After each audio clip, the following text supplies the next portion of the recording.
Okay, now I have the live manager started. Can you hear me? Good? Okay.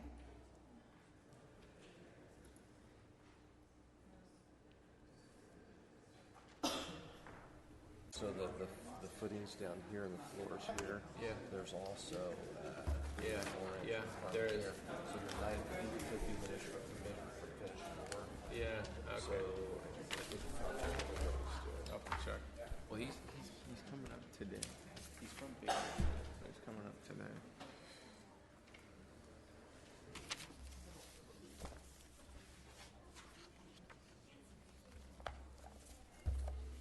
Well, good morning. Welcome to the September 9th Tulare County Board of Supervisors meeting. If you would please stand and join us in the Pledge of Allegiance and remain standing for a moment of silence. Ready? Salute. I pledge allegiance to the flag of the United States of America and to the republic for which it stands, one nation under God, indivisible, with liberty and justice for all.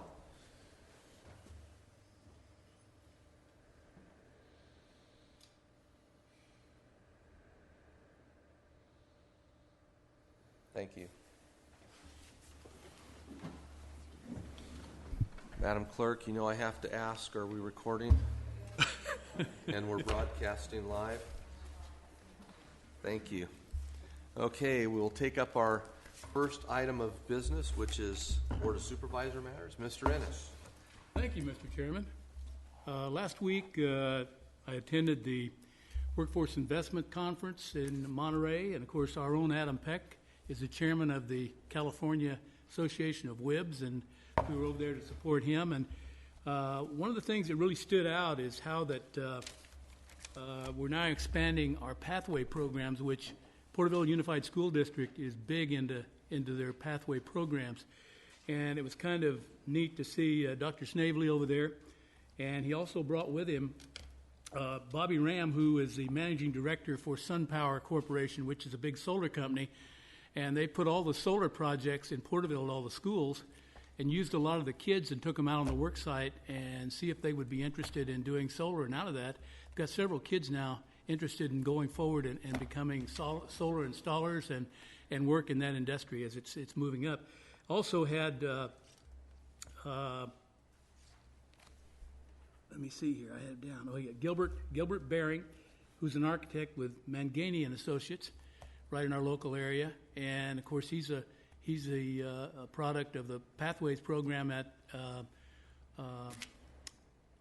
the magnet school there, which has fine arts and architectural. So I think he went to Cal Poly. And anyways, he's back on and working with the students too, and trying to get them interested and showing them what it's going to take to become an architect and to move down the road. So I think it's great that we're getting these students out there and showing them direction, where if they want to go in a certain direction, give them some experience. Maybe they get out there and get some experience in that pathway and they say, no, I don't think this is what I want to do. Maybe we need to go a different direction. But I think it's great that the schools now are working with industry to get these kids moving forward to hopefully getting a well-paying job and coming back to their own communities, which I think is a great thing too. Saturday, I'll be attending the first annual celebrity dinner in the leadership program class of 214s putting on at the Elks Club, and they said I was a celebrity, so we'll see about that. But they're supposed to have quite a night there, and looking forward to that. And then Sunday, I'll be going to the Congregational Church in the afternoon to give a proclamation on Constitution Week, which is the 17th through the 23rd of September. So that's all I have. Thank you. Ernest, I do have a question for you. Yes. Did you agree to be auctioned off yet? I'm trying to decide whether or not I'm going to go on Saturday night. Well, I don't know who'd even pay any money for me, but we'll see. Your wife will. Supervisor Worthley. Thank you, Mr. Chairman. We didn't have a meeting last week, so I just wanted to report that we had a really great dedication ceremony for the R.B. Oliver Bridge. I want to thank, that was 2 Fridays ago. I want to thank the RMA department and folks that worked hard to make that happen, our own staff. Thank you so much, Melissa. Good turnout, great event. it was great. The grandsons of R.B. Oliver, who was a longtime county supervisor, served for 20 years on the Board of Supervisors, and he was instrumental in the original construction of the bridge that was built in 1949. And the grandchildren were there to talk about their grandfather, so I thought it was a great event. Thanks to all the supervisors for attendance, and that's the largest bridge that we own in Tulare County, and the project went along very smoothly. From drafting to completion was a 4-year period, which in the bridge building business is like speed of light. Generally going really well. So great project, and I'm very happy to have that under our belt. Also last week, Supervisor Cox and I were guests at the luncheon for the for the Child Support Division, and had a great time out there. I did decide it's easier to get in to see a congressional office in Washington, D.C. than it is to get inside the building there, but we did manage to find our way in and have lunch. Last week I went to Sacramento to serve as the representative to the Board of Directors meeting. We took some positions on various propositions. Probably most importantly for us, I think, was the water bond, which had overwhelming support for that.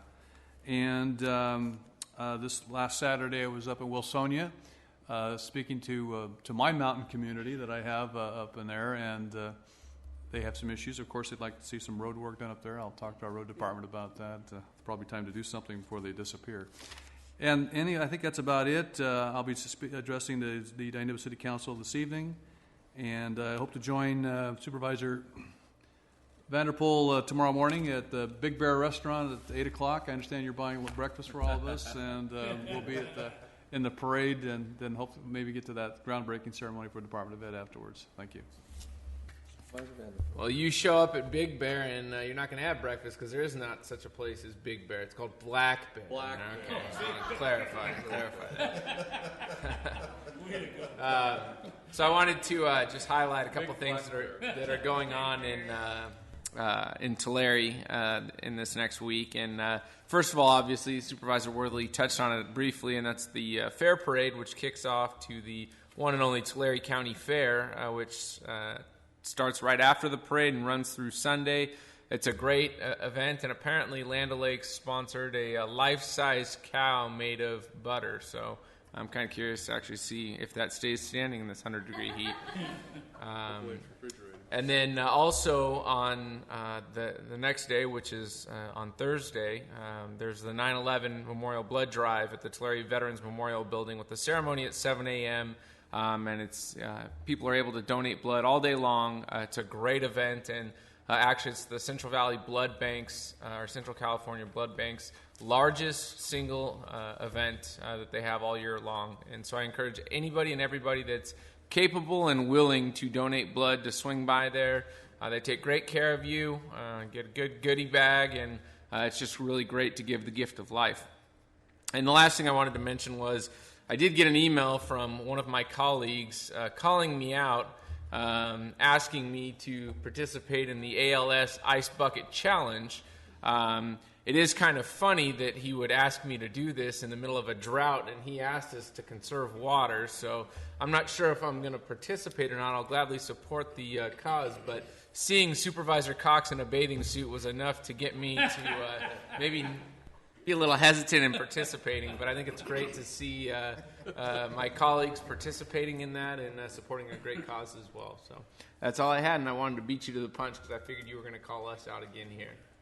Well, I did call all 4 of my other board supervisors out, and I would like to clarify, though, I was sitting over the top of a dunk tank. All of the water and ice went into the dunk tank, and then the lever was pushed, and I was dropped into the dunk tank. So, my understanding, however, is that every time you went into the dunk tank, whatever went into that dunk tank from water standpoint went back out again. It was just a little bit, just this much. So all in fun, but I do expect to see the rest of my board members covered in ice. A couple other things. Last week had a good meeting with the Tulare County Association of Governments and the City of Visalia in regards to the Caldwell widening project between the City of Exeter, all the way to Highway 99. There's a plan in place for that, a multi-year plan. The county has agreed to take lead on the first part of that, and the city will take over the construction part. So moving forward, that very, very good program. Friday went up to Three Rivers to a retreat with the First Five Commission, looking at our 3-year plan. Went very, very well. First Five is doing some tremendous things with a little bit of money they do get through the tobacco tax. I was in the dunk tank on Saturday. Again, I'll remind all my board members I'd like to see them do the same thing. Tomorrow I have a retirement board meeting, so I will not be able to attend the parade. Thursday I will be speaking to a group called the Training and Employment Association of Tulare County. Last of all, for my Board of Supervisor matters, I'd like to introduce our new intern. If you would, please, Kevin. Kevin Kurtz is interning with us now. He is a recent graduate of Menlo College. He is currently a resident of Hanford and actually was Menlo School of Business. He has a concentration in sports management. He's also an assistant coach for Hanford High School's football program. And I was wondering, does Hanford High play either one of the Porterville schools or Dinuba? Okay, so you'll find a little bit of animosity and maybe hate in the back hallways, but we welcome you here. Kevin will be here Tuesdays and Thursdays from 8 until 3 each day. So we're looking forward to have him here, and we are going to actually work you half to death. So thank you for your willingness to come in, Kevin, and intern with us. And that's all I have for my Board of Supervisor matters at this time. Next will be a presentation, our annual presentation given by Public Financial Management in regards to our Millennium Fund Investment Program, something we look forward every to, and we're excited to see the great news. Good morning. My name is Lauren Brandt. I'm a Managing Director at PFM Asset Management. And, did I get it? And thank you, as always, for the opportunity to present the annual investment update for the county's Millennium Fund. Generally, there were higher yields in intermediate-term securities, which is where we purchase a bulk of the investments for the Millennium Fund program. That, coupled with historically low interest rates, still historically low, I know I've been saying that for a number of years now, but historically low interest rates actually produced very favorable results for the Millennium Fund program for this past year. So I'm going to allow my colleague Allison County to present a little bit more about why the environment has remained as it has for the last year or two, and then also some of the strategies that we employed specifically for the program in order to optimize and maximize that yield difference or spread between the intermediate term yields, the investments for the program, and the borrowing costs, which are directly related to short-term rates. So, Allison? Thank you. Good morning. I'll just give a brief summary of the current interest rate or the past year interest rate environment, the Millennium Fund program itself, the strategies we've executed during the past year, and then what we kind of expect going forward. So over the past year, the economy has continued to improve. There are certainly weaknesses still around, but generally speaking, the unemployment sector has improved over the last year with the unemployment rate down to 6.1%. The housing sector continues to improve with rising rates, and home sales continue to increase. And then overall GDP for the economy has been quite impressive recently. After a weak first quarter, second quarter GDP was 4.2%, which is the most it's been in quite some time. So that's a very positive outlook going forward. The Fed has stayed involved. The Federal Reserve has stayed involved in the economy over the past year, really to encourage growth and continue improvement. They're in their third round of quantitative easing, which they've been in for the last few years, which began with purchasing $85 billion of long-term securities per month in an effort to keep interest rates on the longer end low. They have been tapering that program, and they're now at $25 billion a month. And then the other way the Fed has been assisting economic growth is with the Fed funds target rate. They've held their Fed funds target rate at 0 to 0.25% since December 2008, and that's done in an effort to keep short-term rates low. Both of these programs, again, are to keep rates low to encourage borrowing and spending and overall economic growth. But as the economy has continued to improve, the Fed has begun to back off. As I mentioned, they're tapering, their quantitative easing, and interest rates have begun to rise or continue to rise slowly. The chart on the left is the 2-year U.S. Treasury yield from April 1st, 2013 through April 1st, 2014, which is the reporting period of the Millennium Fund, which is why we show those dates. As you can see, the 2-year just about doubled from about 25 to 45 during that time period, with some volatility throughout the past year. And rising interest rates have happened for all maturities beyond 1 year, which you can see in the chart on the right, which shows 2 U.S. Treasury yield curves, the orange from March 31st, 2013, and then the gray this past March. And anything beyond 1 year has continued to increase as the Fed withdraws stimulus and as the economy improves.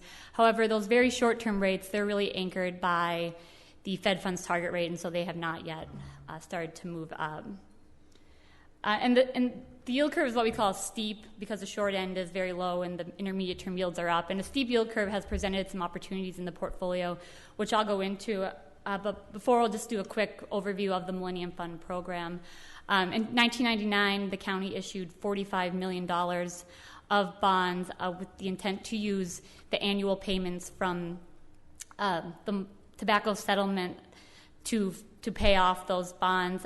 Tulare County, along with a number of entities in California and throughout the country, were involved in a settlement with tobacco companies back in 1999, and so the county receives a payment each year from the state, and they receive the payment from the tobacco companies. In 2006, the county refunded the bonds, which was very great for the county. It lowered the borrowing rate, it changed the borrowing rate to 1-month LIBOR plus 25 basis points, but also removed a number of fees that the county was paying each year, including a letter of credit fees and credit rating fees. So since those have been gone since 2006, it's resulted in a number of savings for the county. And then finally, the goals of the program, which have been in place since the beginning, and those are to achieve and maintain parity, to earn an investment rate that's higher than the borrowing rate, and then to do that all safely to continue the success of the program. As of April 1st, 2014, the report date, the value of the Millennium Fund program was $54.8 million. That excludes the 2014 tobacco payment, as that came after the April 1st report date. It does include the 2013 withdrawal of $2.5 million, but excludes the 2014 withdrawal, as that took place in August. As a reminder, as part of the trust indenture, the county is permitted to withdraw the lesser of $3.5 million or the value that the program exceeds the outstanding bonds. And this past year, the lesser was $3.5 million, and the county elected to withdraw $2.5 million. The value that the program does exceed the outstanding principal is $17.4 million. This is referred to as the unwind position. If the county wanted to pay off all the outstanding debt, which is about $37.4 million, the county could do so and still have $17.4 million. This is known as achieving parity, which is one of the goals of the program, which the program achieved back in 2003. And so since that time, we've continued to grow the value of the program. The performance of the program, as I mentioned, another goal is to have a interest rate return that is higher than the borrowing rate. And since the beginning of the program in 1999, the investment return is 41 basis points higher than the borrowing rate, the average throughout that time period. The borrowing rate has been fairly low over the past several years as interest rates are low. As I mentioned, the borrowing rate is 1-month LIBOR plus 25 basis points.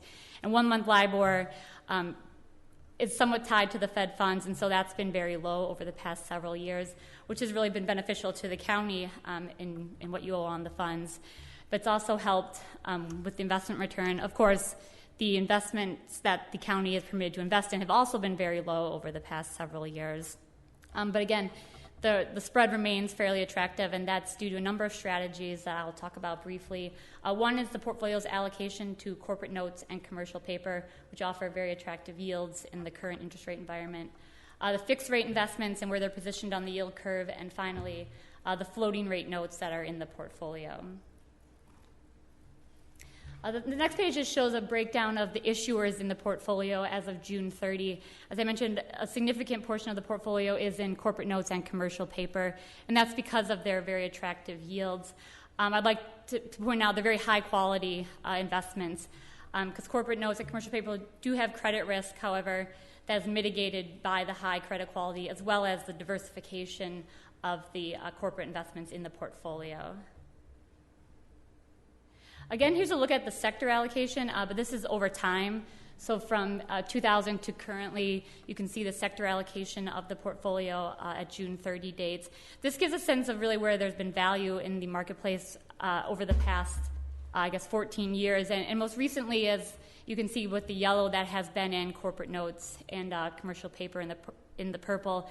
And that's since the Fed has been holding the target rate so low since 2008. Treasuries and agencies have been yielding very low, making there a lot of opportunity in the corporate and commercial paper sectors. The following page is a summary of the investments that were purchased during the past year. And I call this a risk-return summary. In this case, the risk we're talking about is interest rate risk or duration risk. And that's just a natural part of investing. The longer the maturity or the duration on a security, it's more susceptible to interest rate risk, but the benefit is higher yields. And as you can see on the right side of the chart, as the maturities or durations get a little longer, you expect higher yields, and you do get those higher yields. But I more want to point out the investments on the left side of the chart. These investments with shorter durations, but still very attractive yields, and those are the commercial paper securities, but also the floating rate securities in the light teal color on the left side. As I mentioned, the borrowing rate, as you know, is 1 month LIBOR plus 25. So ideally, if you're able to hold securities that also float to 1 month LIBOR plus a greater spread, you're pretty much guaranteed to earn more than the borrowing rate. However, if these floating rate corporate notes are tied to 3 month LIBOR, there's not a lot out there tied to 1 month LIBOR, so it's slightly not the same. However, they still benefit the portfolio greatly with low duration, so little interest rate risk, but also yields, attractive yields that will move up as interest rates move up. The next page is the maturity distribution. So instead of duration, we're looking at maturity. And here you get a good sense of those floating rate securities in the portfolio. Just over half of the investments in the portfolio are floating rate securities, which again will really benefit the portfolio as interest rates start to rise. The fixed rate investments on the light blue are the commercial paper, and then those in the 1 to 3 year range, that's that steep part of the yield curve I mentioned, and so the value of those investments over shorter term investments is pretty significant, and it helps to grow, to achieve excess return as we call roll down and get closer to maturity. So since the April 1st report date, interest rates have continued to trend higher as we expect, as the economy has continued to improve and as the Fed has continued to taper their quantitative easing programs.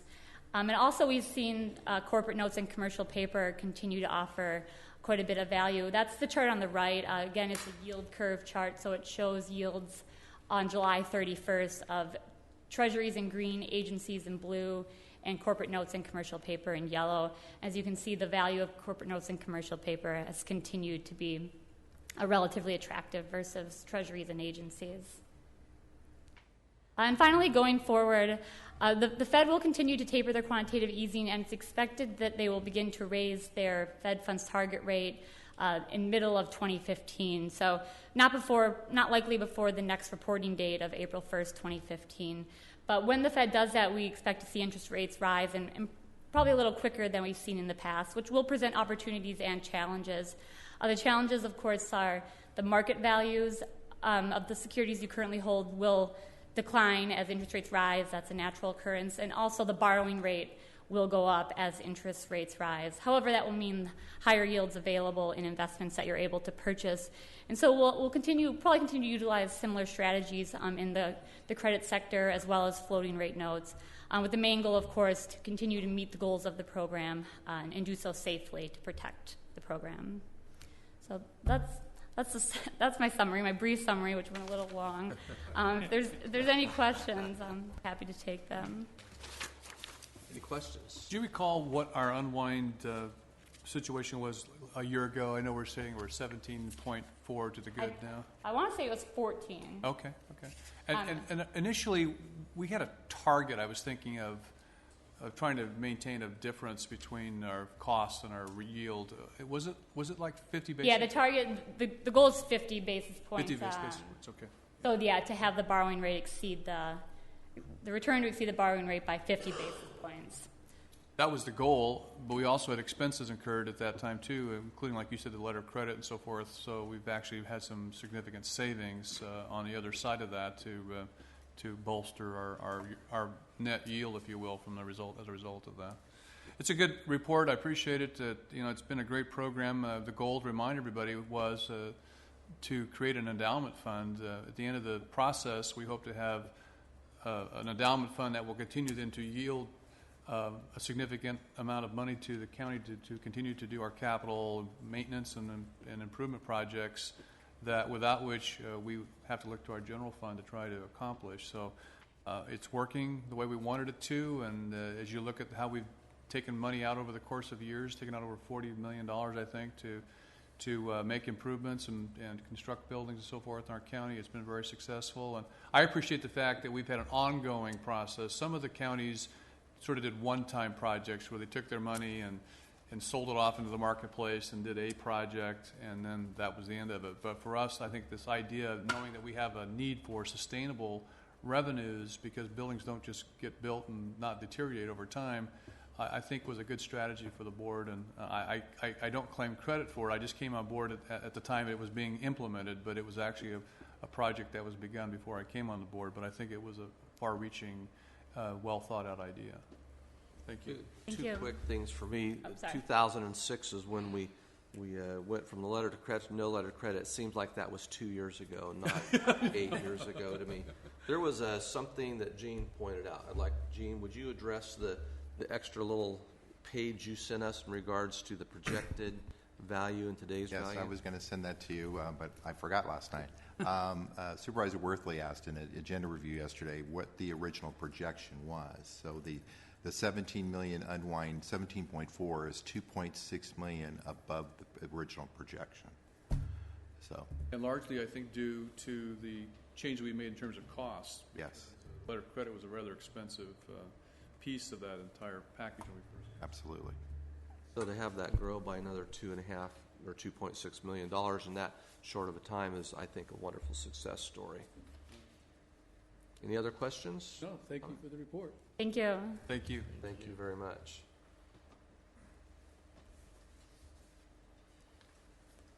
This time we will take up public comments. Anybody wishing to address the board on an item that is not on today's agenda but in this board's purview, please step forward and state your name and address for the record. Anybody wishing to address the board at this time?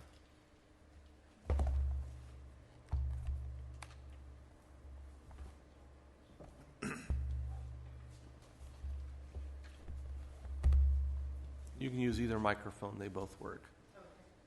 Yeah, that one or that one. They both work.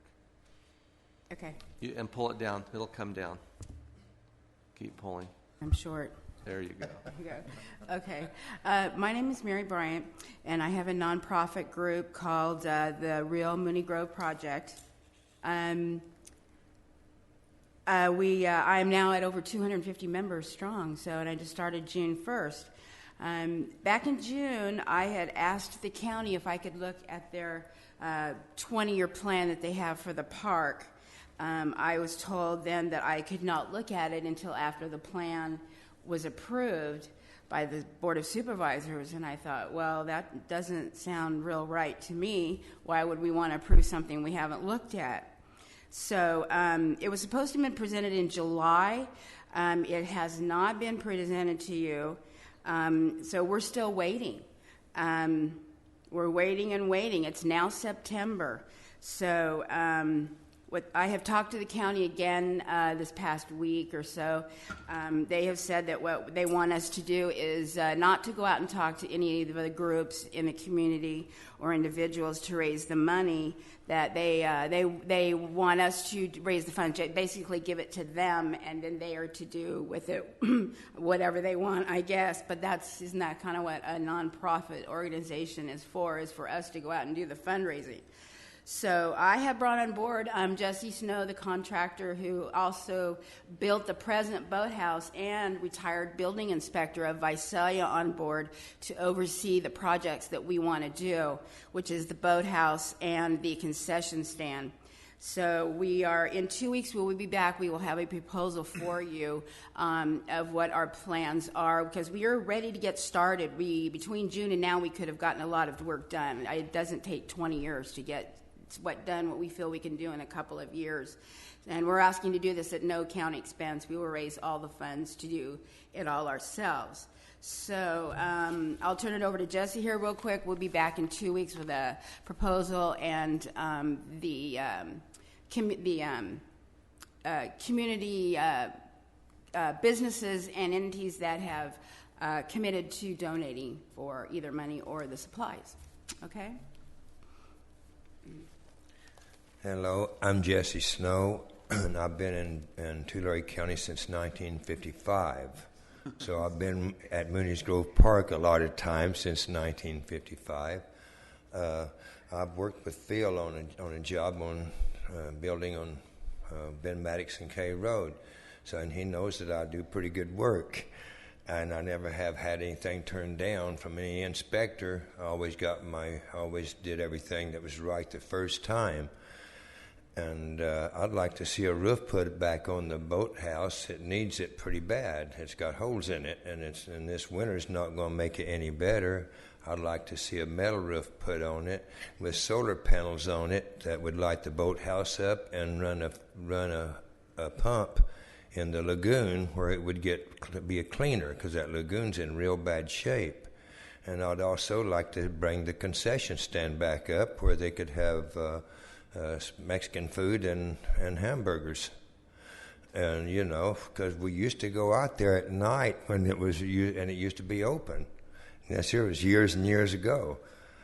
And so that's what I'd like to propose, and also putting a solar on the concession stand on the northwest end. You could put some, and that would also run the concession stand and another pump in the lagoon, because the lagoon needs a lot of pumps put in there to circulate the water. And I guess that's about all I got to say this time for it, but I'd like to see the concession stand brought back up and not tore down, or not in no worse shape than it is already. And it wouldn't hurt to have the dance floor out there. We could do that. And put a retractable top on it where it could be open and closed and brought back up, and put lights on there. Try to make it where people wants to come out there. It'd be better to have the concession stand open and for Tulare County not to make very much off from the concession stand, because there'd be more people coming through the gates. And thank you. Thank you, Jesse. Anyone else wishing to address the board during public comment time? Seeing none, we will close the public comment section of our board agenda. We will take up the consent calendar. Item number 30 is off agenda, or off the calendar for today. Any board members wishing to have a consent calendar item pulled for separate consideration? Any members of the public wishing to pull an item from the consent calendar for separate consideration? Seeing none, we'll consider consent calendar items 4 through 33, less item 30. Motion to approve, minus item 30, Mr. Chairman. Moved by Worthley, second by Ennis, and the votes are unanimous. Supervisor Sheeta being on an airplane on his way to Washington, D.C.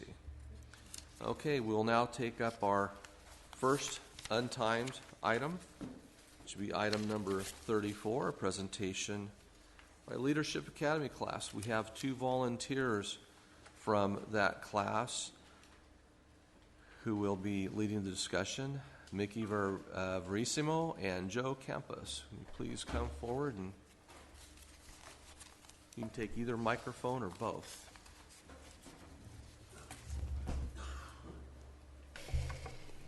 Thank you, Chairman Cox. Good morning, Board of Supervisors, Mr. Rousseau, Ms. Bales-Lang. My name is Mickey Verissimo. I am a homicide prosecutor with the District Attorney's Office. I have a really loud voice. But I am here today in my capacity as a representative of the Leadership Academy. And with me is... I am Sergeant Joe Campos with the Tulare County Sheriff's Department, part of the Leadership Academy this year. And back in December, your board approved the concept of our day of Explore Your Future, and that is part of our Leadership Academy with Tulare County is that we create something that would benefit the county, something that would involve the county. And what we came up with was a job shadow day, October 21st, for students, juniors and seniors, specifically in high school, to come and shadow a county employee. That way we would reinforce working for the county, get people aware of all the job opportunities in the county. And the board initially approved the concept of it, and we're here today to ask for funds for lunches and materials. Most of the response that we've had has been really positive. The schools throughout the county are very interested and really excited.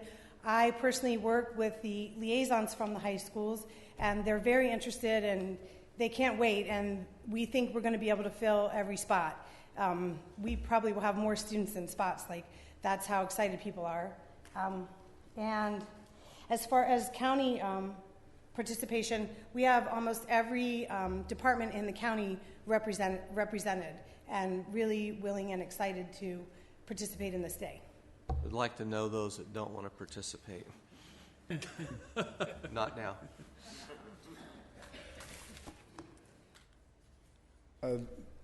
Just want to give you some insight on the benefits we feel the county will gain from this program or this project. It's going to be like a big step event that I know Supervisor Cox is very interested in, but it's also going to benefit us in a way that it's going to assist in development of our future employment of the youth, and it's going to help to create highly skilled and educated workforce. The students will gain because they will be able to get a realistic view of what aspects are involved in the jobs that they're interested in. The students can observe the responsibilities that the people who have these jobs are involved in, and they can also find out firsthand by the best people that are suited for these jobs, being the skilled professionals of Tulare County who are in place in these jobs already. By doing this, it's going to show that we are investing in our future, the youth of Tulare County, and it is also showing that the county is taking a tangible or making a tangible commitment to the youth and the future of the county and the communities within that community. As you all are aware, Tulare County is not the largest county in the state, but it is not the smallest either. It has specific needs and specific resources. Our county has a reservation in it. It has 2 lakes, 2 dams. It has, in one of the cities, it has an outlet center, which is showing an influx of people that visit that area. It has a large and diverse culture and a large agricultural job influence in it. Who better to know the problems of of the county than the people that work and live in the county. And that's what we're trying to do, is to keep everybody here and provide the jobs and the education for those jobs in Tulare County. Who better would know when a house is going to leak but the owner or the resident of that house? Who would better know when a battery of a vehicle is going to die other than the owner or the driver of that vehicle? And so in sense, that's what we're trying to provide here for Tulare County. So if the board has any questions. Any questions? Mr. Chair. Go ahead. I just got a comment. I think this fits in very well with the Pathways program that a lot of our schools are using now, and getting the young people to go out and test the waters, so to speak. What do you want to do this? Do you want to work for the Sheriff's Department, Resource Management, Health and Human Services? So I think it's a very good program, and hopefully get our youth to get involved in this, get the education to get that job, and stay in our county, which is very important. Wonderful. I think there's multiple benefits, not only for the youth that participate in the program, but also for our county employees who are the mentors or who take these youth along for the day, hopefully all of whom will offer their business card or email address, some means of contact so they can keep in touch with these youth.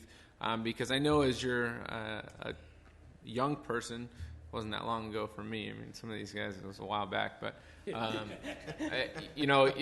run into obstacles, or you run into different points where you might have a question, or you might want to know, what do I need to do to get to this point? I'm going this way. Is this going to be enough? Do I need to do something more? So it's always nice to have a professional point of contact that can help guide you along. And so I think that'll be really good for the youth and good for the employees. And hopefully it'll be a relationship that will continue going forward. And for the youth, I think it's very important. A lot of people don't know what types of employment the county even offers. In Tulare County, a lot of folks when they're in, or students when they're in high school, I can't wait to go to college. I don't want to come back, or if I do want to come back, are there the job opportunities in the field I'm interested in? They don't even know what types of employment that we offer. We're a very diverse county, like you mentioned, Sergeant, and we have a lot of different opportunities that can appeal to different people, especially if they know about it. So I think it's a great program, and I really appreciate you thinking outside the box and creating something new that I think is something we can definitely continue going forward, that will have a good impact and very positive for all involved. I just following up a little bit on what Supervisor Vanderpool said. I think one of the benefits here is giving people a reasonable expectation of what it means to occupy some of these positions. So in many cases, they may have to leave Tulare County to get the education they need to come back and fill positions, because a lot of our positions are skilled positions that require a higher educational level than is offered in Tulare County, particularly like in graduate programs and so forth. But also, there are many great jobs in Tulare County that don't require that. So if you want to go into law enforcement, you look at the amount of time that takes to get there and the opportunities to get the education here locally. But, don't forget, many of the students you're going to have no idea what it means to get a job, what the requirements are of getting a job. And so one of the greatest, I think, gifts that we can give these kids is the opportunity to ask questions, let them know, this is what I went through to get to where I am in my job. This is the educational requirements I had to have. And by the way, you got to have a clean record to get there too, so be thinking about life's choices that you're making at this point going forward. That is probably one of the most valuable things that we can give these kids is a realistic expectation of what are the job requirements, what are the skill sets I need to have, what's the educational level I need to have to achieve these. When they walk out of here, I think it'll be a very eye-opening experience for them. So thank you very much for your hard work and dedication putting us all together. I appreciate this very much. I think we're addressing the brain drain that we've experienced here for so many years in Tulare County. We'd like to not have those people continue to go outside. And sometimes life needs a check. We've had interns in our office for at least a few years now. We've had juniors and seniors in high school, and I remember one young lady here a couple years ago. She wanted to work in probation. Now, this is nothing against probation, but we set up a week for her to work over at probation, and she came back and she said, I'll never work at probation. And we've had other interns that have said, I'd like to work probation, and we send them over there, and they say, that's the best job I've ever had. That's where I want to go. So sometimes, you know, you need this little check in your life to say, is this really what I want to do? So I think this is wonderful that you've moved in this direction to give our young people. The one thing I didn't hear is how many. I heard lots of departments. What's our target for number of students? 450. Okay. It grew from 300. Sorry. Okay. Very tall order, but I want to commend you on being so aggressive, being so enthusiastic. That is a huge number. So we all hope you succeed in that, and I hope our office is already one that said we'll take 1 or 2 or 4 interns over here as well. And if not, we will pretty soon. But I'd also encourage other departments to bring those interns in. I know it can be difficult to bring 16 and 17-year-old people into your organization, but believe me, well worth it. One day, right? Is it one day? I'm sorry? It's a job shadowing event for a single day. Is that correct? Yes. Okay. Anyway, we can put a link for a day. Mr. Chair, I would very enthusiastically move for approval of this request to grant these funds, and hopefully it's a very successful program for all the students that you can handle, even if it is more than 450. Second that. Motion by Vanderpool, second by Innes, and it's unanimous. Supervisor Sheeta being absent. Thank you very much. Thank you. And good luck. Thank you. Thanks. Thank you. Okay, next up on our agenda, item number 35, a request from the County Administration Office to consider our final letters to, I think we have 2 letters to the grand jury. Thank you. Mary Lindsay, Assistant County Administrative Officer. The 2013 grand jury report includes 2 reports that request action by your board. The draft responses were included with the agenda item.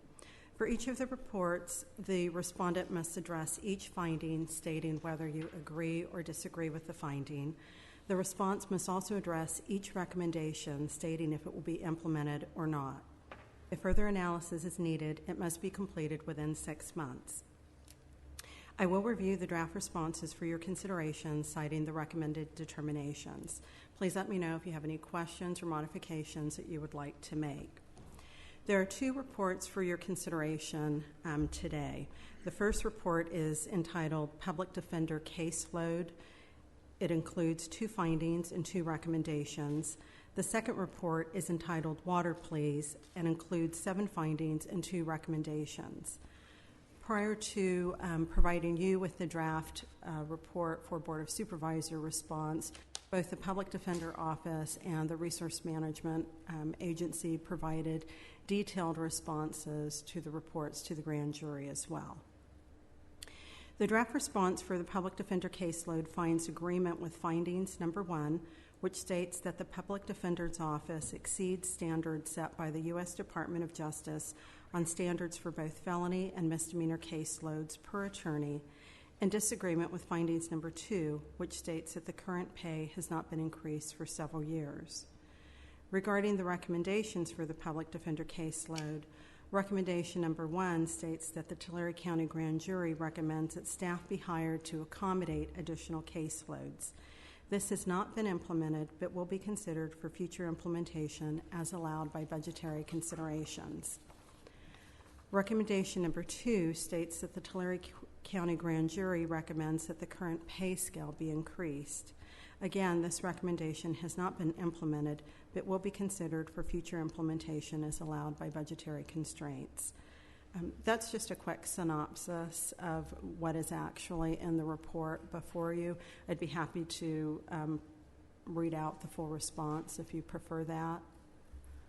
Anybody need the full? No, my only comment I was going to make is that in the one recommendation for increased pay, since there was a failure on the first part to recognize the increases that have been given to them, it seems like that, I mean, I agree with our response, but it seems like part of their action or recommendation was driven by a false premise that there had not been pay increases in several years. And, of course, the term several years has a broad connotation of not knowing exactly what they mean by that, but I think our response provides the factual basis for what actually has happened and is happening, And I just agree with our responses, but it just seems like part of that was sort of driven. And then maybe there's also a failure to understand that we have people in different departments in different divisions. You may work for the district attorney's office, you may work for the public defender's office, but you can't just pick out one department and say we're going to give you a pay increase when somebody in a comparable position in a different department would have to get the same pay increase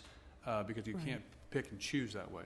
Right. So anyway, You're correct. I agree with the response that we're providing. Right. The response does detail that, in fact, the public defender attorneys did receive a 3% wage adjustment in 2008, 2009.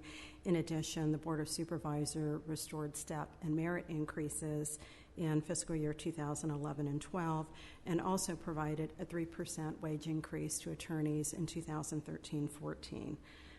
So we do go into more detail in the response itself, as did the public defender director in her response. So the answer to your question is we don't need you to read the entire response to us. We've read it, and it's available to the public as well. Thank you. I appreciate that. Next. Because the second item is in regard to recommendations for water pleas. In this instance, there were 7 findings, and we found partial agreement, subject to your approval, with findings number 2, 3, and 5, and disagreement with findings number 4. There was neither agreement nor disagreement with findings number 1, and findings number 6 and 7 are not within the purview of this Board of Supervisors. The findings dealt specifically with potential increased costs to water districts as a result of water shortages, the need for potable water and infrastructure improvements for certain communities, the level of arsenic and contaminants as a result of water shortages, collection and conservation of water, and the status of our existing infrastructure. There were 2 specific recommendations made by the Tulare County Grand Jury. One is that they recommend that the Tulare County and all cities within Tulare County review their water conservation programs and implement as necessary. The grand jury states that everyone needs to boost conservation efforts and make more efficient use of existing supplies. The recommendation for your consideration agrees with the finding, and as part of its ongoing regional, general, and community planning efforts, Tulare County will be reviewing and implementing various water conservation policies and programs. In recommendation number 2, the grand jury recommends that the county apply for any available federal and state grants for the affected unincorporated areas needing potable water. The recommendation agrees with that. Tulare County actually has been incredibly proactive and aggressive in its pursuit of federal and state grants to address the potable water needs of our unincorporated communities, and particularly the Resource Management Agency and our Office of Emergency Services with the Board of Supervisors has made great strides in providing water alternatives to those communities. And in fact, Tulare County has been awarded hundreds and thousands of dollars in grants toward that need. If there are any areas that you would wish to revise, please let me know. I would be happy to do that. Otherwise, we would request your approval of the draft reports and authorize the chairman to sign the response letters. I'm happy to see that in your response to that second request that you list the 12 grants that we've been successful in obtaining in the water arena. I think that provides some much needed clarification back to the grand jury that we are indeed on top of this issue. Supervisor Vanderbilt. Mr. Chair, I was just actually going to make the same comment, and I agree with what you were saying. I think this is a great opportunity to highlight the efforts of the county. Obviously, water is at the forefront of everybody's mind, as well it should be. But Tulare County has been very proactive, and even though we don't have any regulatory authority over a lot of these entities because they are served by special districts, we still continue to help apply for grant funding and cooperate and collaborate with them to better their water situation. So I think it's really a good opportunity, and I know that we will continue to do so, and I commend staff for all the work that they have done and will continue to do. Other comments, questions? Okay, we'll entertain a motion then. Move approval, Mr. Chairman. Second. Moved by Worthley, second by Ennis, and votes unanimous. Supervisor Sheeta being absent. Thank you. Okay, next is our annual presentation from our IT department. Peg.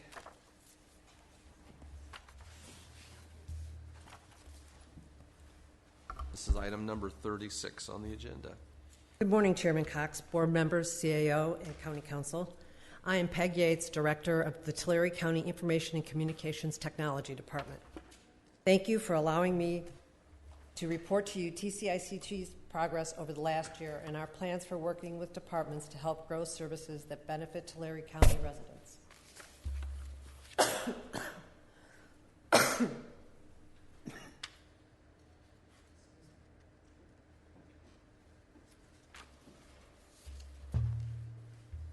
Our overarching commitment is to be the provider of choice for Tulare County departments. My staff and I are acutely aware that our department only exists because there are needs within other departments. In addition to their needs, they have choices, and my staff and I know we must be the better overall choice to earn our continued existence. To that end, we have created an organization that provides full-service technology services. Instead of showing you another org chart, let's take a look at TCICT by the functional segments.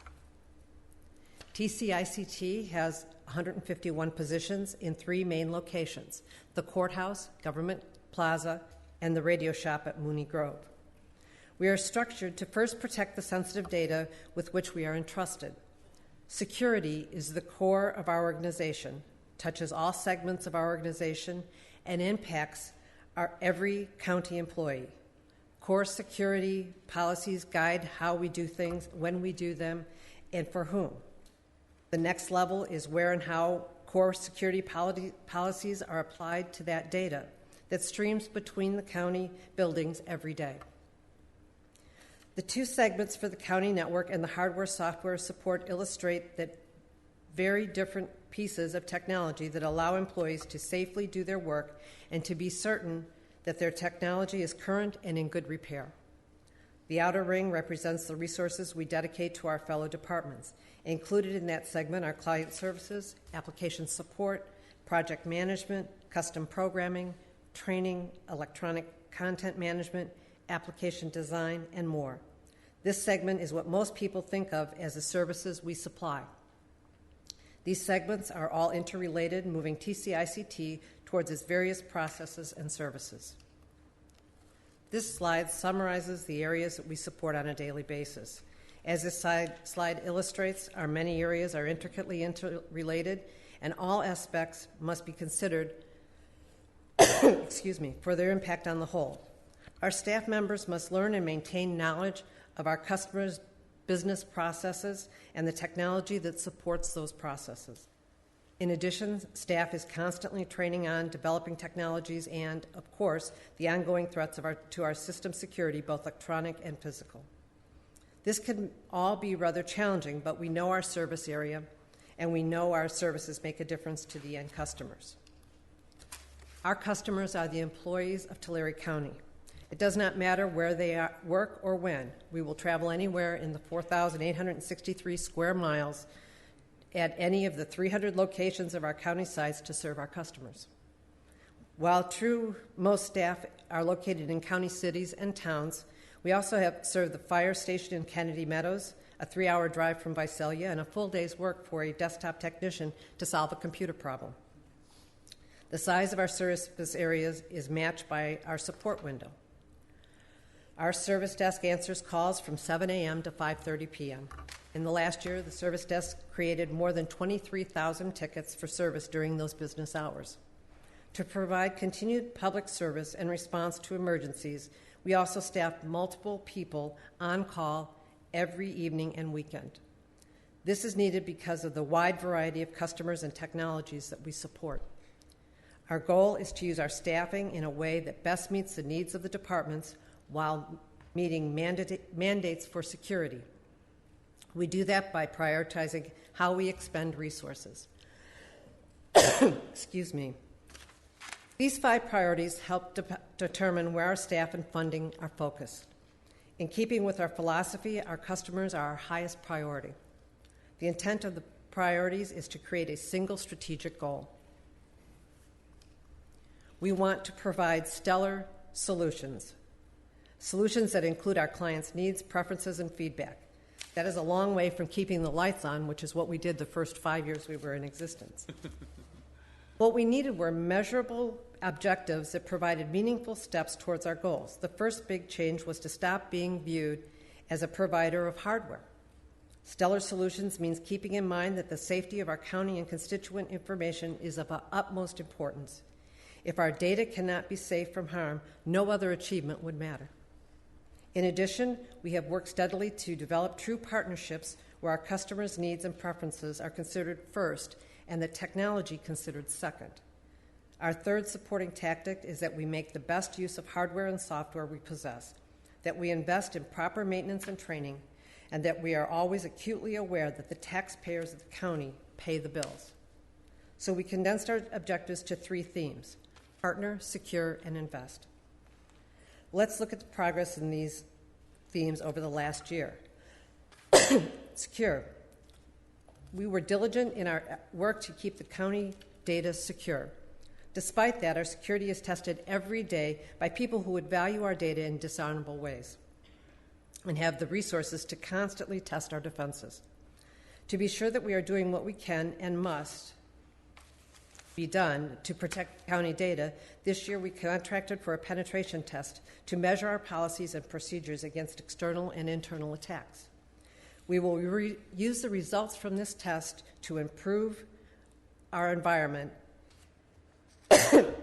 Eventually, most enterprises suffer a security failure. To mitigate this, we have implemented an active security breach committee and a group of compliance coordinators in every department. Together, these groups provide coordinated policy and process improvements. Your board recently approved our largest project, the PIMS replacement. It especially tells a story of a true partnership between the Department of the Assessor, the Auditor, and the TCICT to document what an application needed to accomplish. Oh, thank you. Just getting over a cold, and it's really tough. Thank you so much. To document what an application needed to accomplish, find an application, and to commit the time and resources required for successful implementation. The Aumentum project is meeting to prepare staff for the work ahead in this 6.5-year project. Another partnership with the county purchasing led to feasibility study regarding a new purchasing module.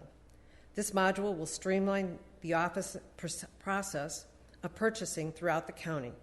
The purchasing department has already implemented coding that will allow better reporting and more effective review of purchase orders. These are 2 of many, but do serve as excellent examples of our growing relationships. Invest. Training staff in technology is an ongoing investment, but there are fundamental investments we have identified that will make our county infrastructure stronger and more resilient. Several weeks ago, we introduced our plan to upgrade and expand the county's infrastructure for public safety radio and network infrastructure. Another investment is in generators to power the critical infrastructure sites in the event of a power failure. All of these improvements have something in common. They require substantial investment. I would like to review how we are funded for the costs we incur for the services we provide. Your board created TCICT as an internal service fund. The benefit of this decision is that our department is run like a business, fully charging for the services we provide. This gives the county solid benefits in controlling and tracking the actual costs associated with ICT. The chart shows our cycle of service charges, reimbursement, budgeting, and mid-year adjustments. We use standard rates for every service we provide. These rates are based on budgeted cost and true-ups to charge actual costs. We are working on a system that will provide every department the ability to see their TCICT budget for every service they receive. This chart shows all the types of services that are billed to county departments. As you see, there is a variety in the types of billing. With the goal of maintaining cost transparency, TCICT programming staff is working on a web-based application that will provide this visibility to each department. Our most detailed plans are for fiscal year 2015.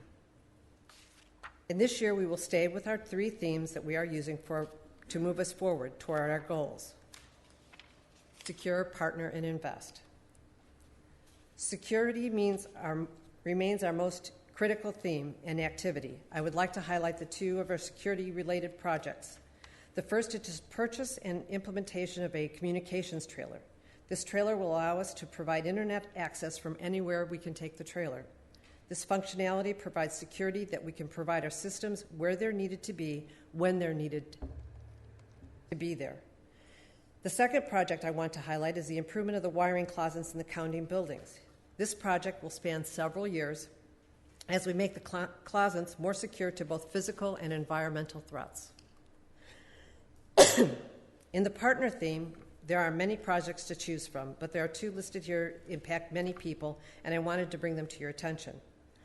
I noted earlier that we have completed a feasibility study for a new module for the county's financial system. This feasibility study proved the case that adding an automated purchasing module, this project should be completed by June 30th, 2015. The second project is just beginning. The county payroll system is nearing end of support by the vendor. In preparation for that time, we are beginning a project to find a replacement. This will be the largest partnership to date, with every county department taking part. The project, being in its earliest stages, will go through formal project management process and will be back before your board for approvals. Invest. Our third theme, investment, could have included any of many other projects I have noted, but these two have been selected because they are critical to the county operations and can impact everyone who needs to use our service. The Blue Ridge Tower dates back to the 1950s. It is a wooden tower sunk into granite rock, and it has aged every day from heat, wind, rain, snow, and hail it endures, not to mention birds that like to peck on it. It is tired and is also a critical piece of the county's radio and microwave network. We will be engineering the replacement of the tower this fiscal year and plan to replace the old tower fiscal year 15-16. These investments will complement the security and partner projects that I have introduced to form the core of our plans for 2014-15. This completes our executive summary of our vision, our changes for the last year, and our plans for the change next year. We are totally committed to excellence in the county information communications technology support. We believe the stellar solutions are rooted in respect for our customers and constant effort to understand their needs and preferences. Again, I thank you for your time, and I'm here to answer any questions you may have. I do one quick comment before the other supervisors jump in. I'm a little disappointed, Peg, that we didn't see Bigfoot hanging from the Blue Ridge Tower. He's hard to catch. I think as we've had the department heads coming in and making these presentations, there's been an ongoing contest to see who could work some type of alien or fictional being into their presentation, and you didn't do it. We didn't do it. Sorry to let you down. Okay, Supervisor Worthley. Just one question I had, Peg, on some of the investments that we're making. You mentioned the wiring wiring in the closet, I think. Mm-hmm. As we look in the future, perhaps changing your department's locations, are these things that are going to be portable in terms of the improvements that are being made? Can it be picked up and moved to a new location, or does it have to be redone? Many of these closets that we're talking about are closets that stay in the building. So this building has a closet in it, County Council, HRD. Each building has closets where all the wiring, all the data actually comes into the building. Those are the closets that we're trying to secure. Some of them are rooms that are just open. Anybody can walk into them. That's not very secure. Some of them just need to be cleaned up. We want to be able to monitor them, see who's coming and going from there, and see what's going on. So most of them stay resident to the buildings. Thank you. Mm-hmm. Questions? No, just comment. Great job. Thank you. And we just see things evolving every year, better and better. Thank you. Yeah, I just think I always communicate well with Peg and thank her for the great presentation. And ICT's always at the forefront of technology and really helping advance the county in any way that you can. And I think that your slide about providing service all the way to Kennedy Meadows really summed it up well. You're available, you yourself as an individual, as well as your staff. I feel like 24 hours a day, 7 days a week, 365 days a year, no matter what, and no matter where you are within the county, you are there to help. So we really appreciate that approach. Thank you so much. Yeah, I look at your department like I do like the fire department. There for emergencies, and you guys take care of business. Also, very happy to have been a part of making that decision to form our own department. When I first came on board here, been a wonderful success. So congratulations, and we're excited about the work that you do. We're thankful for the work that you do. I can report that your staff is always very responsive to our needs. I had an issue with my iPad a few weeks ago, and I was receiving emails from your staff at 11:30 Saturday night, 11:30, midnight, 1 o'clock in the morning, Sunday into Monday. And don't ask me why I was up, getting those responses. But your staff does. They work 24/7, around the clock, and it's very appreciated. I'm very fortunate to have an excellent staff. They really do a great job, so thank you. Thank you. Okay. We'll move on. Our next item is item number 37, presentation by RMA in regards to Measure R funding.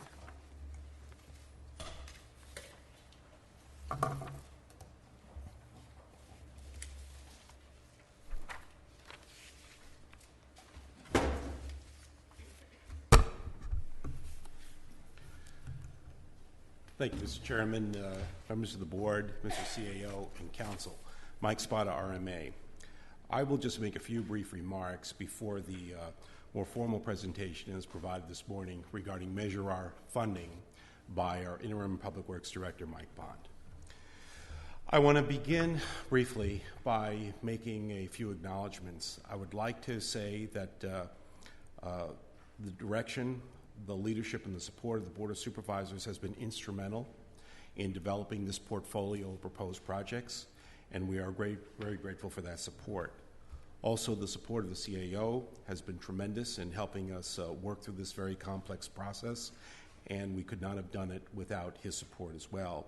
In addition, the support of council by reviewing and approving agenda items and agreements has been terrific in making sure that we can get these projects to your board and actually out for construction and so forth is very important.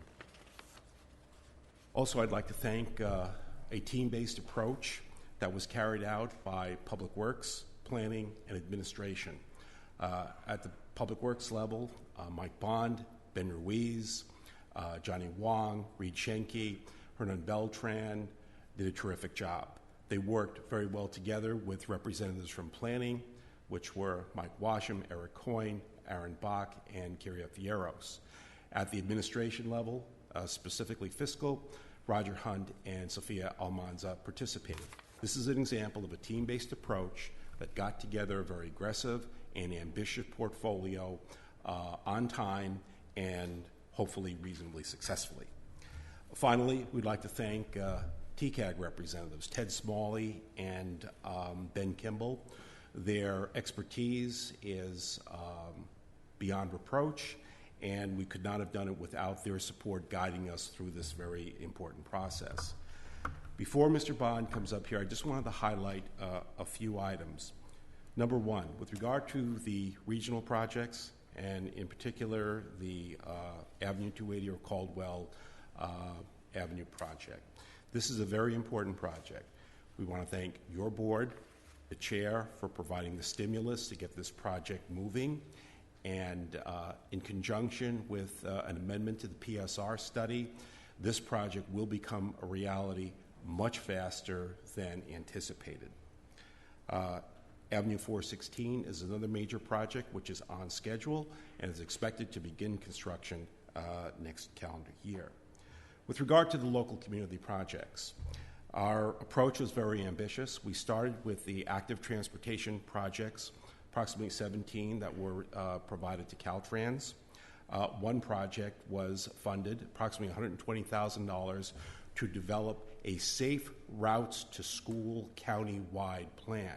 So with that funding, we're going to take a very strategic look at where we can help those school districts in providing better and safer routes to school children, parents, and so forth. In terms of local community projects, TCAG awarded 4 projects, so they will be recommending that 4 projects be awarded. Approximately $1.6 million is being allocated to the local ATP effort, and I'm happy to say that the recommendation is that more than half of that funding will go to 2 county projects, one in Tullyville and one in Early-Mart. The interesting note is that when this information is presented to TCAG, when you look at the first 15 projects, out of the first 7, 2 were awarded to the county. The next 9 are the counties. In other words, it was just a lack of funding that prevented approximately 9 projects being awarded to Tulare County. This is very innovative. Even though Caltrans may have not have funded these projects, even though TCAG may have not have funded these projects, we're not stopping. We're going after additional grant sources to try to get these projects funded, and we believe we'll be reasonably successful because we've done the analysis. We've done the engineering, we've done the environmental, so the chances of increasing the award is improved because of the work that we have done. With regard to transit projects, I just wanted to highlight with regard to the CNG projects, approximately $950,000 is being requested as the local match for a total project value of $4.1 million. There are 3 dimensions with the CNG. The purchase of 4 buses designed to increase service, to provide new service, and to expand connections primarily in the southern part of the county. With regard to the purchase of 2 new buses, this is intended to retire 2 buses that have approximately 300,000 miles so that the service can continue to be efficient. Finally, with regard to the CNG fueling facility, this is part of a larger project to expand our Central Road Yard. We're coming to your board on September 30th to approve an engineering, architectural, and geotechnical design agreement to get this project moving, which is approximately $14 million. So, what are the next steps? Even though we're presenting this to your board, it will go to TCAG, we have a number of follow-up steps that will be taken very rapidly to continue to move towards getting these projects into the ground. On September 30th, we're coming to your board with 2 complete streets agenda items, one for Traver and one for Goshen. We've been working on this for the past several months so that we have environmental, planning, and engineering design completed. So with the approval by your board and submitting those reports to TCAG, we are now positioned for the funding of construction. Also within that same agenda item, we will be asking for your board to go after another $150,000 for complete streets, and that will be tied with another agenda item that is coming on that same date to initiate a general plan amendment for several community plans, specifically Cutler Rossi, Strathmore, Terabella Ducor, and Tipton. So we're going to tie the funding that we're going after for those complete streets with those ongoing community plan amendments. So when the community plan is done, the complete streets will be done, we can go right to construction so that the community will immediately enjoy the benefits of that planning and engineering work. Another agenda item, as I just mentioned, that we're moving forward with is Central Road Yard. We're asking for the funding for these various CNG projects, but we're going to move forward quickly to begin the engineering so that we can move towards construction in the next fiscal year. So the sum total is that this portfolio of projects that is before you is rather aggressive. It's rather bold, but we feel that we are on the right track to not only try to get these projects approved and constructed, but to tie it into our planning, environmental, and economic development process so that we're all working together to try to carry out the various objectives of your board. With that, Mr. Bond now will give you the more formal presentation, and he has definitely shown a great deal of leadership in making sure that these projects were organized correctly and submitted on time. Thank you very much.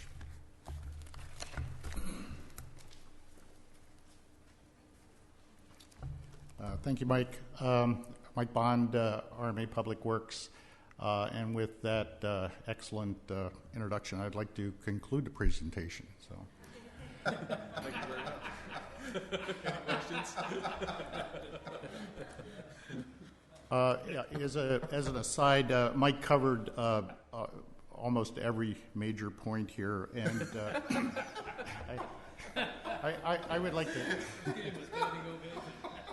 That was the brief introduction. You heard terms like team-based approach, strategic project management, organizational development, et cetera. These are textbook terms that have been brought to a reality in RMA thanks to Mike Spada's leadership. And I just want to say that this is a major effort underway to make Public Works very much an integrated component of RMA. And so I'm very pleased to be part of that effort here. And just to cover a few points that Mike missed, maybe, the Tulare County Association of Governments, or TCAG, is going to be a very strong partner in this effort here. So the overview of the funding plan is one topic here, and the strategy associated with that is something else I'd just like to touch on. And this maybe illustrates what the funding plan consisted of. It's a number of letters that were submitted to TCAG, each having a specific topic and a particular funding request. So it's a very comprehensive approach that was orchestrated here. And these are the subjects of those letters. And as was pointed out earlier, Supervisor Cox indicated that we've the county has agreed to take the lead on Caldwell or Avenue 280 from Highway 99 to City of Visalia, or just immediately west of Acres. This is a huge, very important project that we're happy to take the lead on. The other segments of Avenue 280 will be scheduled a little later outside a 5-year window, so they are implicitly in this list as well. Mike touched on the community plans. I would like to just emphasize that Public Works has really made a big effort to realign all of the work so that it coincides with the community plan updates and a focus on the disadvantaged communities to give them the infrastructure that they need as a basis for economic development. The safety improvements, again, this is a good topic because it's what TCAG is looking for in terms of leverage. We're leveraging $300,000 in Measure R money to get $3 million worth of funding from other sources. Road maintenance, we're currently under an aggressive, this is the chip sealing season, which we're underway at the moment, but the realignment of the road maintenance program will also coincide with community plan updates as well. Transit expansion and the transit projects Mike touched on. We have 416 Bridge Restoration Project, and as Supervisor Worthley mentioned, the dedication, the RB Oliver Bridge dedication went very well on August 29th. One of the high priority projects that's I didn't mention was Deer Creek Road 224. If everything goes well, your board will be looking forward to a ribbon cutting ceremony this time next year. So all in all, that's right now $94 million worth of funding request. We've made Mr. Smalley aware that we take cash or checks. Is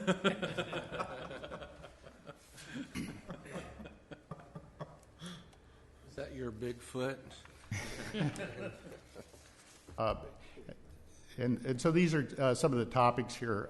As we said, this is a new beginning for Public Works in terms of a very strong partnership with TCAG. And we put this package together to coincide with their review and they issue the 2014 RTP plan. So this is a good look at the next 5 years of funding requests, and we've covered many of the topics, community plan updates, complete streets, bike and ped, safe routes to school, etc. And we've tried to make this a strategic plan in terms of leveraging the money to get the most value out of the Measure Our Money. And the bottom line with TGAG and RMA is to build projects. So that's what this is all about. And as I said, this is really infrastructure is the basis for economic development. We're working very closely with planning in their program for conducting the community plan updates. We're targeting disadvantaged communities. We're looking at a multitude of other sources in addition to Measure R, and our focus is on building projects, and this is all part of the Public Works reorganization. And with that good presentation. Supervisor. Yeah, question, Mike. Thanks so much for the presentation. I know that I sort of see the answer in part of it. I know we were talking yesterday at our agenda review because originally we were showing a request for $61 million, but I see it's been revised back to $23 million, and that's based upon, this is actually a fiscal year that we're talking about here of spending. That's what I want to make clear. You're asking for this amount of money to be received or obligated and then actually spent in this current cycle, or is this a longer period of time? This is a little longer. We're looking at a 5-year window, really. We've just moved some of the segments of Avenue 280, for instance, beyond the 5-year. When we say this, our as I looked at it, it was talking about the funding plan for fiscal year 14-15. It's actually a longer period of time? Yes. Mm-hmm. That raised the question because I thought, gee, that's very aggressive to do 34 miles of overlay in a year. Right. So that's not a year. That's really more of a 5-year projection. Well, the road on the road maintenance for the overlays, for instance, $4.7 million, that would be spent this year. Yes. Oh, that would be spent this year. So some of these would be spent this year, but some of them are longer term. That's correct. Yes. Great. And I think, by the way, that's very aggressive.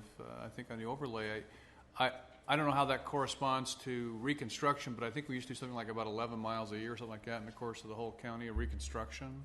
And this would probably be the next thing closest to a reconstructed road would be this overlay, and we're getting a lot more miles out of it. Without going into great detail, AB 720 is something that we're working with to make sure that we're in full compliance with. So it's a question of what is an overlay versus what is maintenance. So. Right. Very good. Thank you so much. It's exciting. Questions, comments? No, it's good news for Road 224 bridge over Deer Creek. Yes. I'm looking forward to that. Yes, you are. I've been looking forward to that for a long time, and hearing a problem that we hope never comes back. Yeah. I understand the deer aren't having a problem. And you might want to wear a bulletproof vest to that ribbon cutting, just saying. Okay, just want to make a few comments. Really, I think it's a great presentation. I think it addresses so many real needs in our county. You know, Measure R is a great program that's providing many great benefits to all jurisdictions, but you really don't receive as much of the benefit as you possibly can unless you're in line.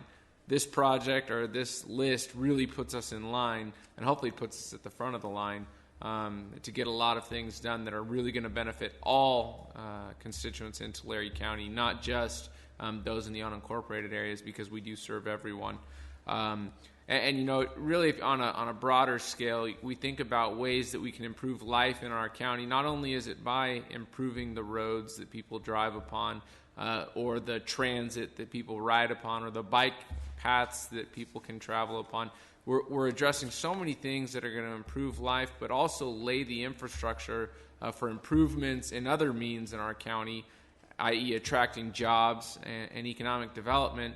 We can't force economic development to occur in a certain location other than by zoning. I mean, you can do it that way. But if you lay the infrastructure that companies need, they will come to our county because of our location and our workforce and everything positive that we have to offer. So kudos to you, kudos to RMA administration for thinking outside the box and working collaboratively to accomplish a great goal for the county. So thank you very much. Gene? Yes. Gene Rousseau, County Administrative Officer.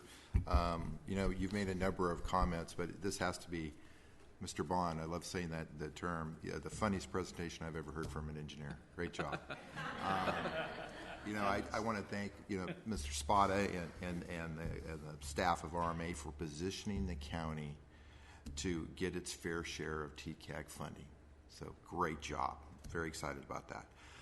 And I love the comment about integrating public works with resource management agency. It almost seems like an oxymoron. It's like, it's in RMA.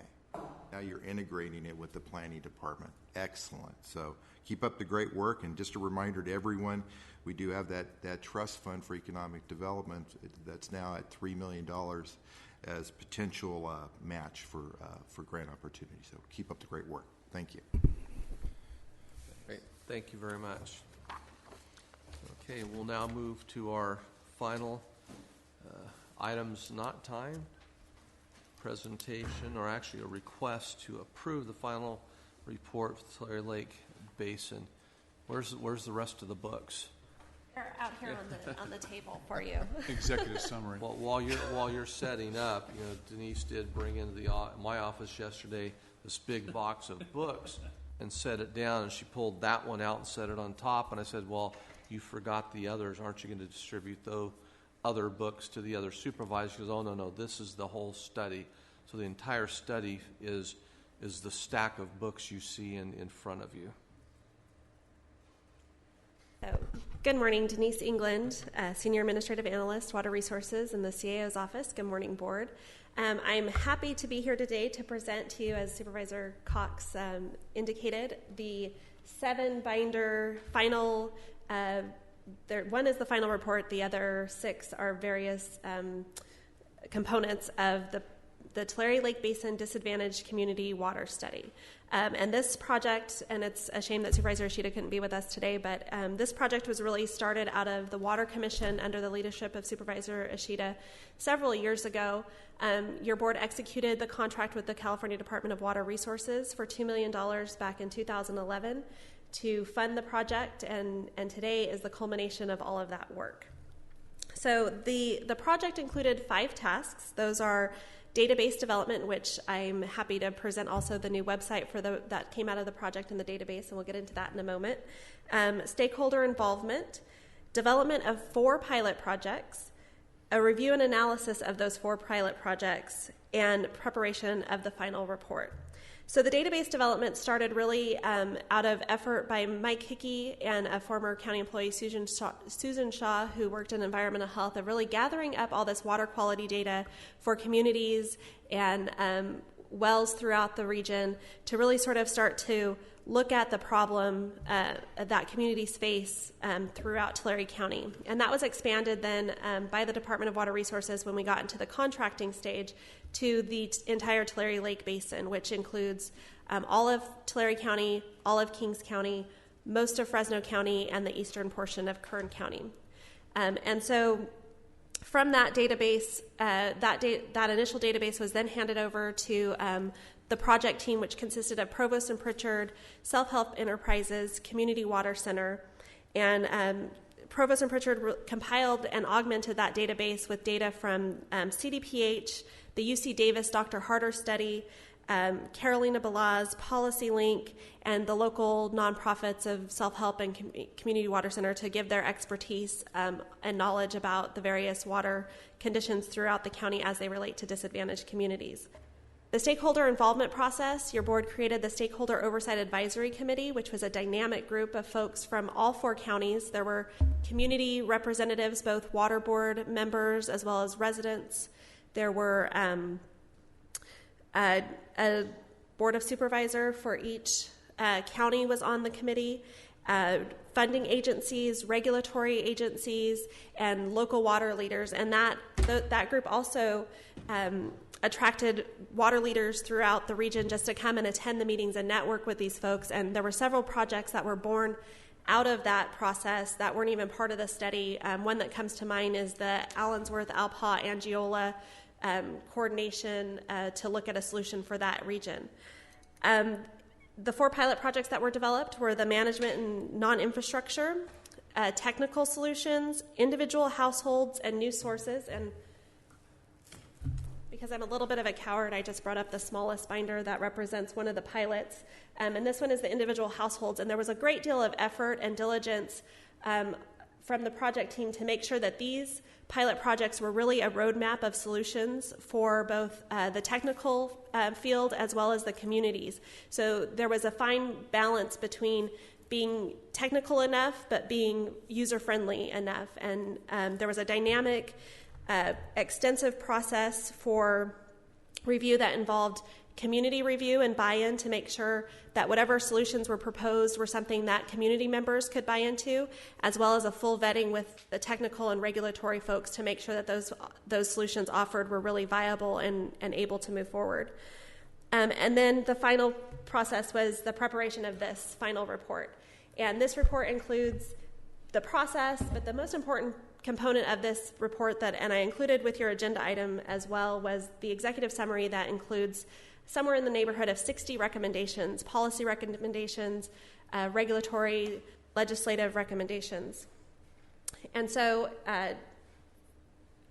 I'm presenting this to you today. Also, there has been a request from the Stakeholder Oversight Advisory Committee to continue meeting. It is a very dynamic group, and like I said, there was projects that move forward outside of this study. They officially dissolve when the board created the group. They will officially dissolve in November when the contract expires, but they would like to move forward, and I have a proposal from Provo and Pritchard on what that would take to move those meetings forward.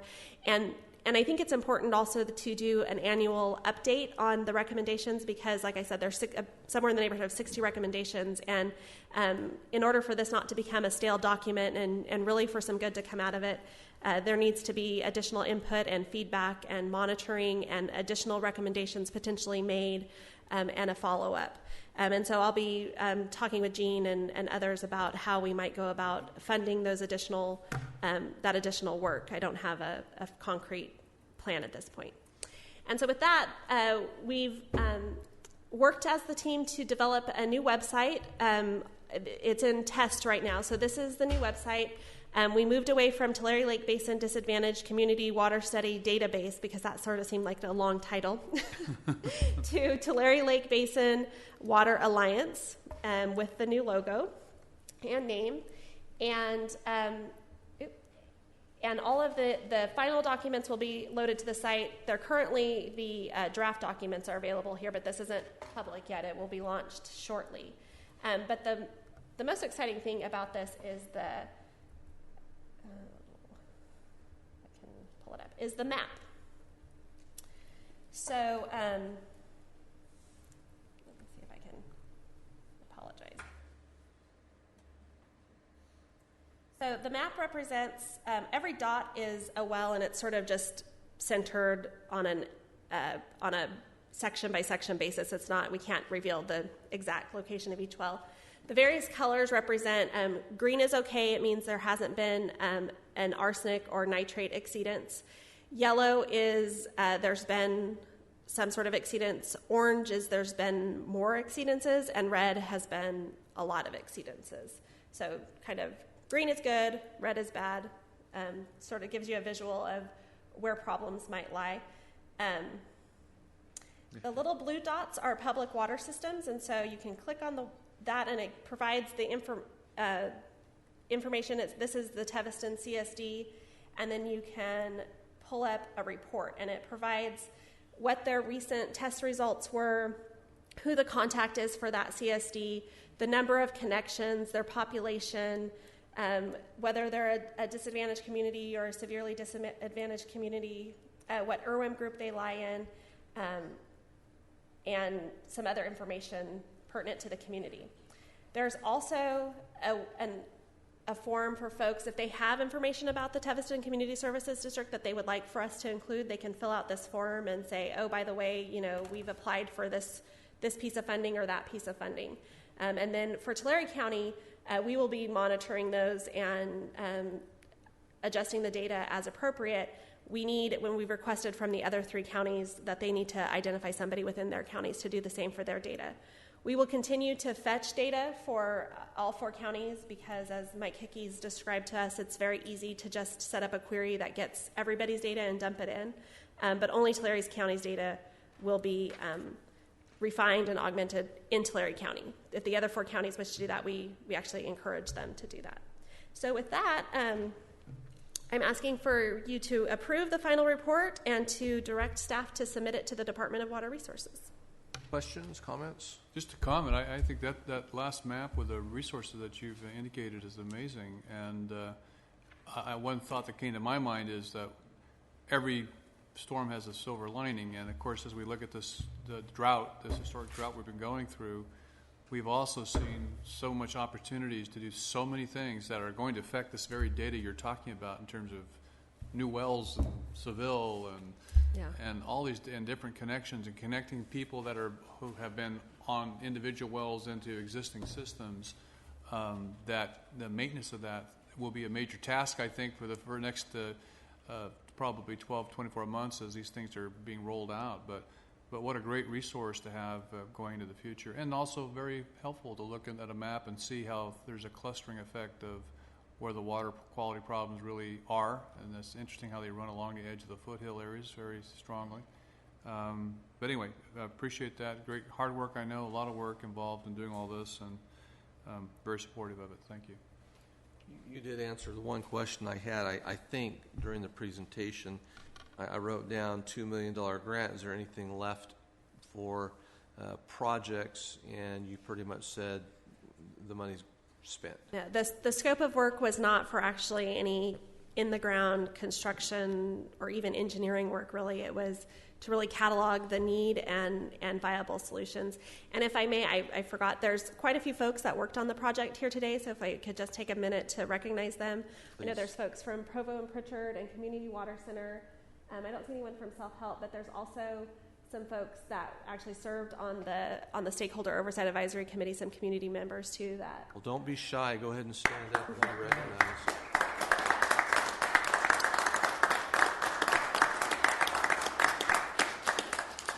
I'd also like to give a quick plug. I know Peg did her presentation today, and IT has really taken the database that was developed and then augmented a little by Provo and Pritchard, or augmented a lot by Provo and Pritchard, and really made it something useful and something that we can publish on a website, and we will continue to work together to build upon that. Great work. Great. Thank you very much. Mr. Chair, so Peg, did you have to pay Denise to make that plug, or was that not? It just shows how IT is intertwined in absolutely everything we do, and we appreciate all that you do. I think this is a great study, and it is unfortunate that Supervisor Shido was not able to be here, because I know that he was really, let's call him the great brainchild behind this, but he really got this started and really helped move this forward. I think this is it's monumental in a sense that it really establishes the baseline that we've all kind of been looking for to see what direction we can move forward in. To help better the water situations in not only our disadvantaged communities, but throughout the county. And I think that's very important, and hopefully the group will continue to meet, and I think everybody benefits from the great communications that took place, and hopefully we will be able to continue to move forward positively with the effort that's already been expended in the plan that's now in place. So, thanks. It was great to see so many local people involved, having attended the one water meeting here a few weeks ago. A lot of great local involvement. Using a local contractor to work on this was a big bonus as well. Supervisor Ennis. I'd just like to say one thing too, that don't forget Laurel Firestone. She was pretty involved in this, getting this $2 million study put together. And the only bad thing about it is they're just studies, which I like to see things built. So. But very good. Thanks for the report, and excellent job. Thank you. Okay, with that, we will entertain a motion. Is there anybody from the group that wanted to comment, Mr. Chair, that might be in the audience? That would like John Dutton was just dying to say something. to comment before we vote. This is Ryan Jensen with Community Water Center. So, like Denise said, my name is Ryan Jensen with Community Water Center. I want to thank the Board of Supervisors and the Tulare County Administrative Office for their leadership on this very important study, and encourage, like she said, that there is that leadership role continues to make sure that these recommendations are implemented and revised on an ongoing basis moving forward. Thank you guys so much. Thank you. Sorry I had to call you out, John. That's fine. John Dutton with Provo and Pritchard. I just wanted to say that we've had great support from communities as well as the board, as well as staff, and it has been a great project, and really appreciate the opportunity to serve you. Don't break your back trying to raise them all at one time, but there's some real good stuff in there, so appreciate it. Thank you. Thanks, John.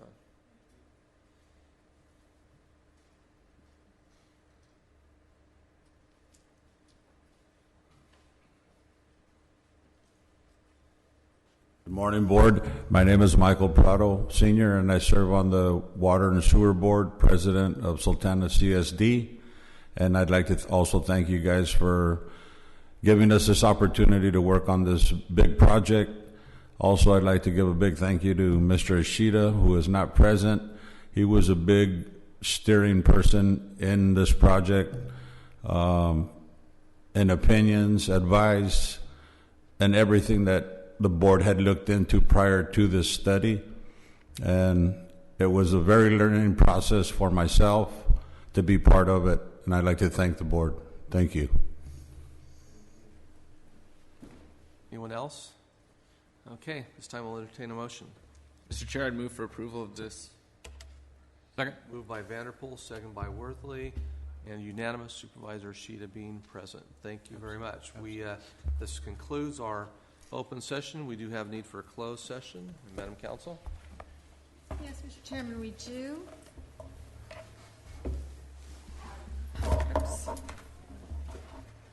We have items A through I on your board's closed session agenda. I do have to announce a clerical error in regard to item D. That matter is in fact existing litigation. Zhang versus County of Tulare, Tulare County Superior Court, case number VCU 252196. I do anticipate that there will be an announcement. Thank you. We're adjourned to closed session.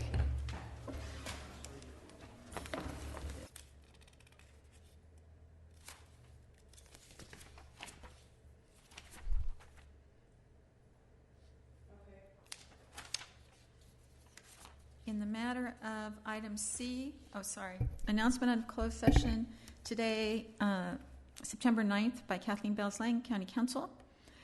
In the matter of item C on the board's closed session agenda, Kate versus Wallace et al., case number 114 CV 01225 MJS. The board voted to authorize a defense in this action, and further to authorize a defense of any employee defendants with a reservation of rights. This was done on motion of Supervisor Ennis, seconded by Supervisor Worthley, on a 4-0 vote, Supervisor Ishida being absent.